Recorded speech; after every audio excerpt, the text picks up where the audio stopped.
મિત્રો આજે આપણે આવી ગયા છીએ જો ખેતરમાં આપણે સવારમાં તો સવારમાં અમે અત્યારે અમારા ખેતરમાં ચોળીનું વાવેતર કરેલું છે। અત્યારે પણ જો આવી રીતે પાન સંકોચ જઈ ગયા છે।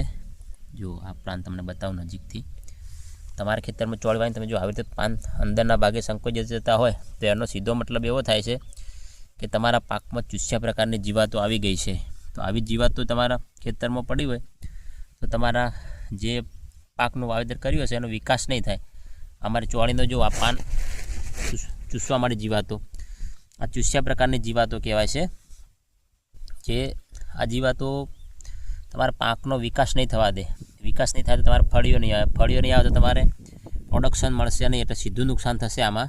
તો આના માટે તમારે ચૂસ્યા પ્રકારની જે ઇન્સેક્ટિસાઇડ દવા બજારમાં મળતી એનો સ્પ્રે કરવાનો છે। તેમાં ખાસ કરીને તમારે થાયોમેથોક્ઝામ દવાનો સ્પ્રે કરી દેવાનો છે। અત્યારે જો આ ચૂસ્યા પ્રકારની જીવાત જો કેટલો અસર થયું છે, આ પાન સંકોચાઈ ગયા છે એકદમ।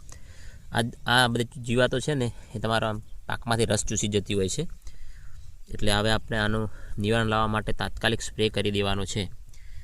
એમાં થાયોમેથોક્ઝામ દવાનો સ્પ્રે કરવાનો છે, અથવા તો એસિટામાપ્રાઇડ જે પાવડર પંપમાં મળતું હોય છે એનો પણ તમે સ્પ્રે કરી શકો છો આમાં।